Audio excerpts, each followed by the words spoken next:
Satellite تصاویر میں رامت David year bases پر ممکنہ نقصان کے آثار۔ ایران نے حملے کی ذمہ داری قبول کر لی۔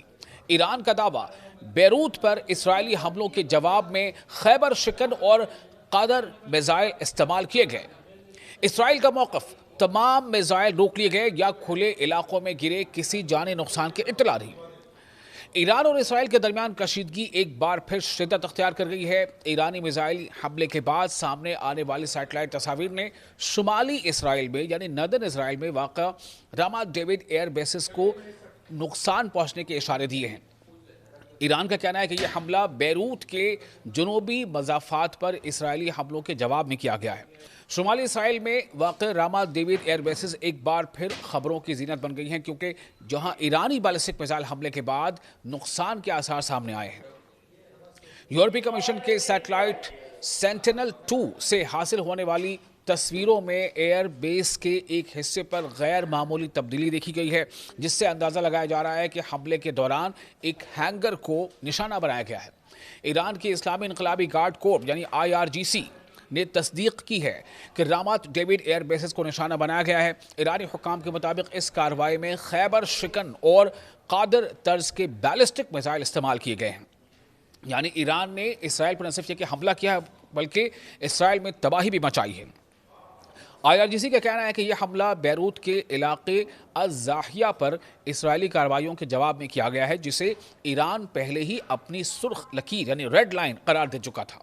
ایرانی بیان میں خبردار کیا گیا ہے کہ اگر اسرائیل نے اپنی فوجی مہم کو اور زیادہ ایکسپینڈ کیا تو اسے اور زیادہ سخت حملے کا سامنا کرنا پڑ سکتا ہے۔ یہ ایران نے وارننگ دی ہے اسرائیل کو۔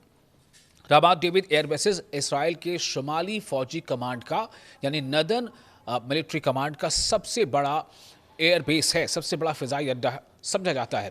یہ تقریباً 10 اسکوائر کلومیٹر سے زائد رقبے پر محیط ہے اور یہاں F-15 اور F-16 لڑاکا طیاروں یعنی فائٹر جیٹس کے متعدد اسکواڈرن تعینات ہیں۔ اس اڈے کی تاریخی اہمیت بھی خاص نمایاں ہے۔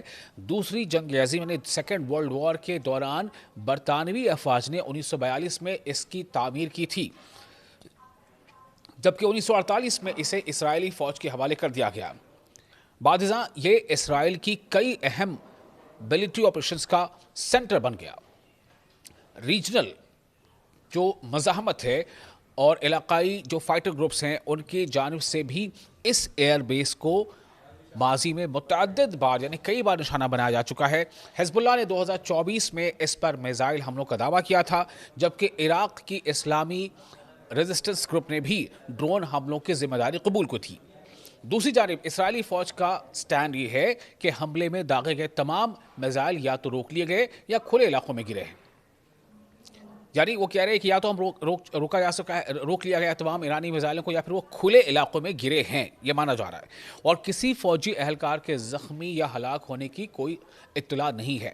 یہ اسرائیل کا سٹینڈ ہے۔ تاہم اسرائیلی فوجی سینسرشپ کے قوانین کافی سنسیشنل فوجی تنصیبات پر حملوں کی سٹیک جانکاری لوگوں تک یا منظر عام پر لانے کی اجازت نہیں دیتے، جس کی وجہ سے نقصان کی جو پوری جانکاری ہے، جو صحیح جو اس کا آکلن ہے، وہ واضح نہیں ہو سکا ہے۔ تجزیہ کاروں کا جو کمنٹیٹرز ہیں ان کے مطابق یہ واقعہ خطے میں ریجن میں بڑھتی ہوئی کشیدگی یعنی تناؤ کی ایک اور اس کا سنکیت ہے، علامت ہے، خاص طور پر ایسے وقت میں جب لبنان، شام یعنی سیریا اور غزہ کے محاذوں پر بھی صورتحال مسلسل پیچیدہ ہوتی جا رہی ہے۔ ادھر یمن سے بھی اسرائیلی اہداف کی جانب 2 بیلسٹک میزائل داغے جانے کی اطلاعات سامنے آئی ہیں۔ یمن یعنی آپ کو پتہ ہے نا، حوثی فائٹرز بھی اور یمنی حکومت بھی، 2 وہاں سے میزائل داغے جانے کی خبر آ رہی، وہ بھی بیلسٹک میزائل، جس سے یہ خدشات مزید بڑھ گئے ہیں کہ علاقائی تنازع ایک وسیع تر محاذ آرائی یعنی ایک بڑے جنگ کے مورچے کی شکل اختیار کر سکتا ہے۔